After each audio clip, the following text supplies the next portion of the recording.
এবাৰ যাত্ৰীবাহী বাছত উদ্ধাৰ গাঞ্জা মহানগৰীত জব্দ বৃহৎ পৰিমাণৰ গাঞ্জা আইএসবিটিত গাঞ্জাসহ গ্ৰেপ্তাৰ সৰবৰাহকাৰীজনৰ পৰা উদ্ধাৰ ৪১টা গাঞ্জা ভৰ্তি পেকেট সৰবৰাহকাৰীজন অমিত ৰাম শ্বিলঙৰ পৰা সৰবৰাহ কৰি গাঞ্জাখিনি লৈ যোৱাৰ পৰিকল্পনা আছিল শিলিগুৰিলৈ গড়চুক আৰক্ষীৰ অভিযানত যাত্ৰীবাহী বাছেৰে সৰবৰাহ কৰি লৈ যাব খোজোতে গাঞ্জাসহ গ্ৰেপ্তাৰ অমিত ৰাম জানিব পৰা মতে অমিতৰ পৰা উদ্ধাৰ কৰা গাঞ্জাখিনিৰ বজাৰ মূল্য প্ৰায় ২৫ লাখ টকা গড়চুক আৰক্ষীয়ে গ্ৰেপ্তাৰ কৰি অব্যাহত ৰাখিছে তদন্ত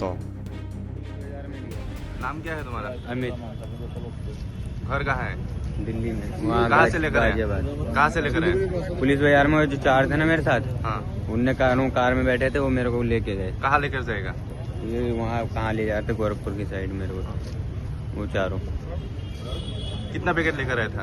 ये गिनती मेरे को नहीं पता। तुम्हारा नाम क्या है? अमित। अमित क्या है? अमित कुमार राम कुछ भी लगा दो। पापा खाई शादी नहीं तो कुमार लगा दो। घर कहाँ है? गाजियाबाद।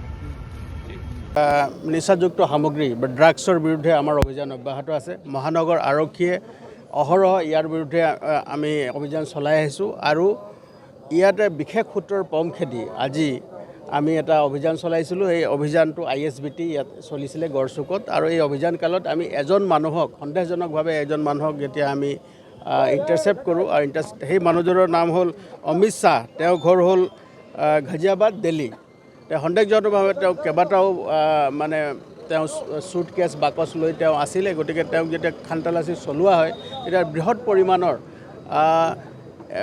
41টা মানে ৪১টা পেকেট তেওঁৰ পৰা পোৱা গৈছে য'ত নিচাযুক্ত সামগ্ৰী বা ভাং বা কেনাবিছ তাত মজুদ আছে আৰু গোটেইখিনি সামগ্ৰীক আমি প্ৰাৰম্ভিক তদন্ত চলাই আছোঁ গোটেইখিনি সামগ্ৰী প্ৰায় ওজন প্ৰায় 40 কেজি হ'ব আৰু 40 কেজি এই যিখিনি সামগ্ৰী নিচাযুক্ত সামগ্ৰী আমি জব্দ কৰিছোঁ এই সামগ্ৰীখিনিৰ আনুমানিক বজাৰ মূল্য যিটো চোৰাং বজাৰত তাৰ বজাৰ মূল্য প্ৰায় 20 লক্ষৰো অধিক হ'ব গতিকে আমি যিজন ব্যক্তিক কৰায়ত্ব কৰিছোঁ তেওঁৰ লগত তেওঁ প্ৰাৰম্ভিক তদন্তত দেখা গৈছে যে তেওঁৰ আৰু এজন ব্যক্তি দিল্লীৰ তেওঁৰ সহযোগী আছিলে আৰু গতিকে আমি তেওঁক তদন্ত চলাই আছোঁ আৰু গোটেই সামগ্ৰীখিনি যিখিনি অবৈধভাৱে যি সৰবৰাহ হৈছিলে এই সৰবৰাহৰ লগত জড়িত মানে বেকৱাৰ্ড লিংকেজ আৰু ফৰৱাৰ্ড লিংকেজ যি আছে তেওঁলোকক ধৰিবৰ কাৰণে আমি চেষ্টা কৰি আছোঁ আৰু ইয়াৰ দূৰ তদন্তৰ আওতাত যিসকলে আহিব তেওঁলোকৰ বিৰুদ্ধে কঠোৰতম আইনগত ব্যৱস্থা ল'বৰ কাৰণে আমি তৎপৰ হৈ আছোঁ প্ৰাৰম্ভিক তদন্তত দেখা গৈছে যে চুবুৰীয়া ৰাজ্যৰ পৰা এই সামগ্ৰীখিনি আমাৰ ইয়াত আহিছিলে আইএসবিটি আৰু ইয়াৰ জৰিয়তে আৰু এক বহিৰাজ্যলৈ লৈ যোৱাৰ তেওঁলোকৰ এটা পৰিকল্পনা আছিলে